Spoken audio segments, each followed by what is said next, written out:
Howdy folks, hope you're all having a good weekend and welcome back once again to A Gnome Abroad, where today we are approaching the unincorporated United States territory of Puerto Rico. Hang on, the who what now? What does all that mean?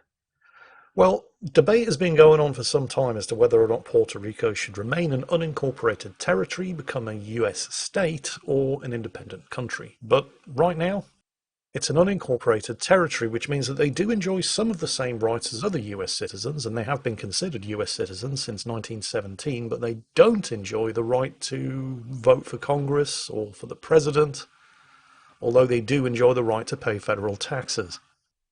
Hmm, that's quite interesting. America, remind me what it was you were shouting in 1776? No taxation without representation, yeah? Don't mind me, just checking. No particular reason.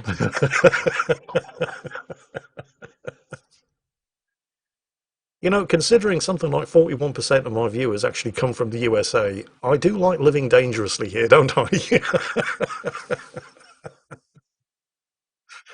Right, anyway, moving on swiftly. Puerto Rico. We visited Puerto Rico at the tail end of the same deployment, where we went to places like St. Lucia, Barbados, and St. Vincent in the previous video. And the reason that we stopped at Puerto Rico, for which I will be eternally grateful, was because we had to let the US Coast Guard law enforcement detachment that we had on board get off the ship. And we dropped them off at the US Coast Guard base at San Juan in Puerto Rico. I don't remember much about the USCG base at San Juan except for the small PX store that they had there. For those of you who don't know what a PX is, it's short for Post Exchange, and it's basically it's like the shop. It's the US military equivalent of the NAFI, the Navy Army Air Force Institute, that looks after the basic needs of soldiers, sailors, and airmen. And they had one at the US Coast Guard base as well. And what I remember most about it is, well, one, we were actually allowed to use it, which is kind of rare when it comes to US military post exchanges or PX stores. Um, Also, they sold Jolly Ranchers. Now, if you don't know what Jolly Ranchers are, get yourself educated and find some, because watermelon flavored Jolly Ranchers are the best things ever. They're like a hard-boiled flavored sweet, or, candy if you're American. And I'd only ever tasted them once prior to visiting San Juan. Somebody else had been on vacation somewhere in the USA and he brought me some back, and you just couldn't get them in the UK, but you could buy them by the armful in Puerto Rico, so I did. And the other thing that's always going to stick in my memory about the Coast Guard PX store in San Juan was the Bacardi that you could buy there. Now, I'm sure you've all heard of Bacardi. It's most famously a type of white rum. You may not know that it was originally distilled in Cuba, but of course the Cuban Revolution kind of interrupted the supply, at least to the USA. But the company that owned the Cuban distilleries also owned Bacardi distilleries in Puerto Rico and Mexico. And probably the biggest was in Puerto Rico. In fact, it's still there. It's just outside of San Juan, and they call it the Cathedral of Rum. And you would not believe how many different varieties of Bacardi were available for sale in Puerto Rico. In the Coast Guard PX store alone, there must have been 50 different types. So, of course, we all bought as many of those as we possibly could as well. And they didn't just come in, 75 centilitre bottles or anything. They came in gallon jugs. And they were dirt cheap. So everybody stocked up on Bacardi at the US Coast Guard PX. Now, so far, you're probably thinking, wow, this visit to San Juan in Puerto Rico, which we're flying over now, by the way, sounds absolutely fantastic. And don't get me wrong, it was. San Juan was a great place, but it wasn't all fantastic. For a start, there was a bit of a problem with the location of the US Coast Guard base. While technically it was in the same postcode as the rest of San Juan, well, we're about to fly over it and you'll see what I mean. And there wasn't an awful lot at this base other than the PX store and a gate with a sentry on it. That down there, that spit of land, just slightly to the left of where the airplane is, that's the Coast Guard base. And over to the right of the aircraft, that's San Juan. Do you see the problem? From the Coast Guard main gate to San Juan city centre and the Hard Rock Cafe, for example, in a straight line it's about a kilometre, but on foot it's about 12 kilometres. This is the Coast Guard base right now. And it is very, very small. It's just this little spit of land. In fact, it's just the very end of this little spit of land. That's it. And that big white topped building in the middle of the car park, that's the PX store. Which was great if you were there for a day or two, but we were there for a week. And in order to get out of the Coast Guard base, you had to go all the way up there around the airport to get to there, which is where, San Juan actually is. So that was a bit of a problem. Not an insurmountable problem, because the ship would hire a minibus in order to do shuttle runs to take the ship's company ashore into the town centre in San Juan. But you couldn't fit an entire ship's company of 220 into one minibus. Not that you would need to, because obviously there has to be a duty watch on board to take care of any emergencies, and not everybody's going to want to go ashore at the same time anyway, but it wasn't unusual for there to be no space on the minibus, because at any given time there could be 20 people standing on the flight deck waiting for the minibus to come back from its last shuttle run to the town centre. And available seats on the bus were not determined on a first-come, first-served basis, because this was the military, and rank has its privileges, so it wasn't unusual for the junior rates to basically be standing on the flight deck for hours waiting for an available seat, or give up, or take their chances with a taxi. Most people took their chances with a taxi, because once you walked out of the gate of the Coast Guard base, there was basically nothing there. Also, we thought, never underestimate the ability of a British serviceman to find something somewhere in the most unlikely places. Now, you might think I'm going slightly off topic here, but trust me, there's a point to this. Ever since Britain leased Hong Kong from China, Royal Navy warships have always had a Hong Kong Chinese laundryman and a Hong Kong Chinese tailor on board. Yes, really. Now, when the lease expired and we ceded Hong Kong back to China in 1997, that obviously, unfortunately, came to an end.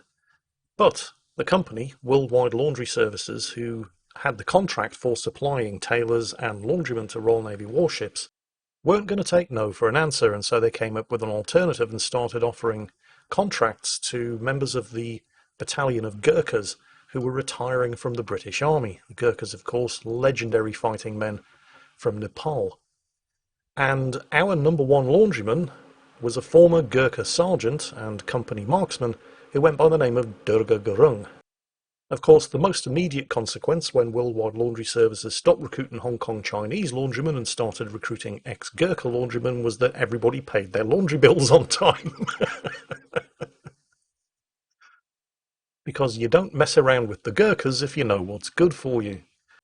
Anyway, Durga had been one of those unfortunate souls who hadn't managed to get a seat on the minibus into San Juan, so rather than standing around an hour and a half waiting for the bus to come back, he just decided he was going to take his chances, head out through the dockyard gate and just see what there was to see. And we'd all said to him, Durga, you're wasting your time, there's nothing there, man. But he wouldn't listen, and he wasn't going to wait, so off he went. Now, I was on duty on that particular day, and I'd pulled a shift as upper deck sentry, so I'm standing there on the ship's waist with my rifle, and much, much later at night I saw Durga coming back in through the gate, but something didn't look quite right, and as he got closer I realised he didn't have any shoes, and he didn't have his shirt. So naturally I thought, shit, Durga's been mugged, so I went down to the gangway to meet him to make sure he was okay. Durga hadn't been mugged. And it wasn't just his shoes and his shirt that were missing. He'd also lost his watch, and he was completely penniless. But he hadn't been mugged. He'd headed out the gate, he'd only gone a couple of 100 metres, and found exactly what he was looking for within 10 minutes of leaving the ship. A bunch of Puerto Ricans drinking beer and gambling, throwing dice on a street corner. And he'd been there the whole night, getting drunk and losing everything. I know there's a bit of a stereotype going around about, Chinese people being all hopeless gambling addicts, and obviously that's not true. But Durga wasn't doing anything to disprove the stereotype. It was the same everywhere we went. He'd go ashore, he'd find a casino, and he'd lose his shirt. Ah, Durga, bless him. Also, taxis.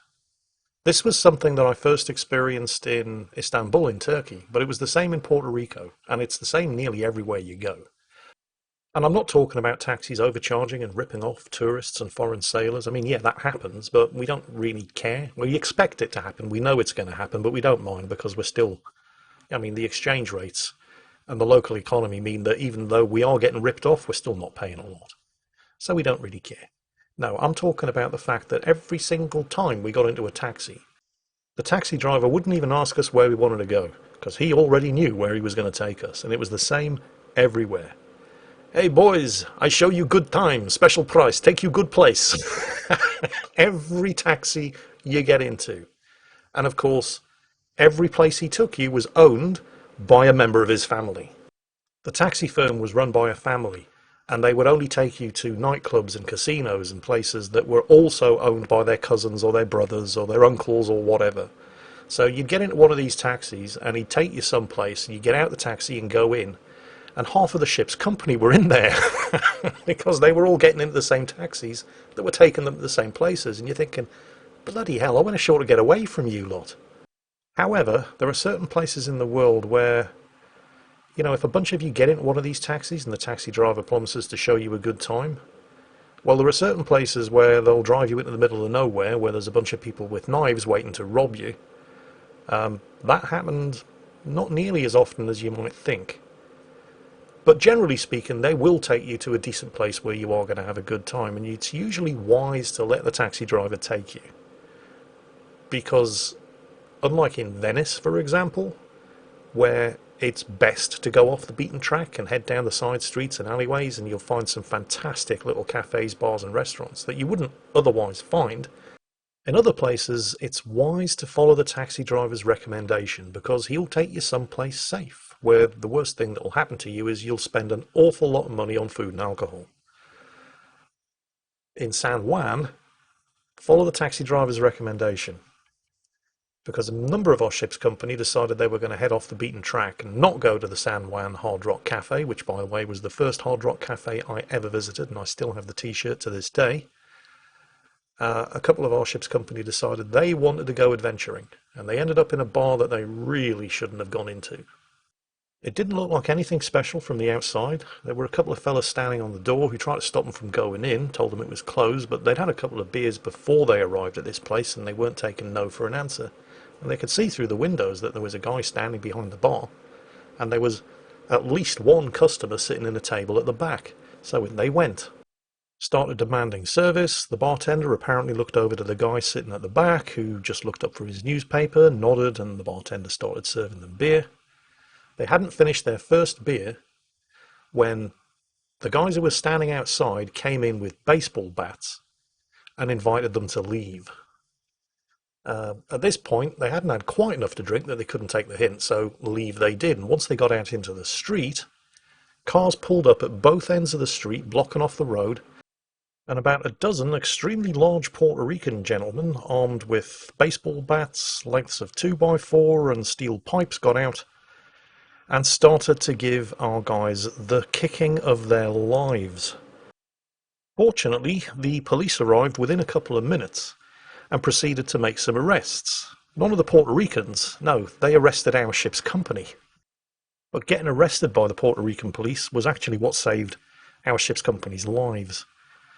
Although one member of our ship's company, I cannot remember his name, he was one of our chefs, had received some pretty nasty head injuries. He had a fractured skull and he'd suffered some brain damage. The police basically bundled everybody into the back of the police cars, and while they'd been arrested, they weren't charged with anything. They just bundled them straight off to hospital. With the exception of that one chef, everybody else was back on board, bruised and battered, but otherwise okay, the same day. We never saw the chef again. His injuries were so severe that he was basically in hospital for, I don't know, a while, and then immediately flown back to the UK. Unfortunately, his injuries were so severe that he was no longer fit for military service and he was discharged. But it was his brain damage that was the real problem. Because while I say we never saw him again, I did hear about him again, because it turns out that after he'd been discharged, and I learned this when I was working at the Royal Naval Provost Headquarters at the naval base in Portsmouth, and this would have been about 4 or 5 years later, But it turned out that after being discharged as a result of his injuries, he'd got into a very, very steep mental decline. Probably not helped by the brain damage that he'd sustained. But things had deteriorated for him mentally so much that at the point where I heard about him again, it was because he was wanted by the police for the murder of his wife and baby daughter. So that's one story that didn't have a particularly happy ending. Meanwhile, back in Puerto Rico, we were still looking for ways to get around the dubious location of the US Coast Guard base. I mean, once you got into San Juan itself, providing you stayed in, the tourist areas, it was fantastic. But the Coast Guard base itself, as we've already seen, was kind of remote and didn't have an awful lot there. A lot of us were keen to visit the US Naval Station at Roosevelt Roads on the eastern coast of Puerto Rico, but, well, it was an hour and a half away by car. And the ship's company transport was fully occupied doing shuttle runs from the Coast Guard base into San Juan and back, and certainly didn't have any spare capacity to take people as far away as Roosevelt Roads. The reason we wanted to see Roosevelt Roads was because it was a US naval station, and US military bases, if you've never visited one, trust me, they have all of the facilities. I mean, the PX at the Coast Guard base was all right, but the PX at Roosevelt Roads was legendary. But there was no real practical way of getting there, or so we thought. Remember, where there's a will, there's a way. Now, I don't know if you recall in the previous video, I talked about how I went scuba diving in Barbados, but the water was kind of murky because it was on the western coast of Barbados. So, as the storms come in from the Atlantic, all of the sediment gets washed down off the western coast and it kind of murkies up the water a bit. Well, the visit liaison officer for Puerto Rico on board, who had organised all of the various different activities, was also a keen scuba diver, so he made sure that there were the best scuba diving opportunities available. And he'd organised for a bunch of us, with our own transport, to drive to a scuba club operated by a former US Navy SEAL that was situated on the east coast, where the water was crystal clear. And guess what else is on the east coast of Puerto Rico? US Naval Station, Roosevelt Roads. It's funny how that worked out, isn't it? It's almost as if the visit liaison officer had planned it that way. The scuba diving was fantastic, by the way. The owner of the scuba diving club, the former US Navy SEAL, Vietnam veteran, he was getting on then. He's almost certainly dead by now, sadly.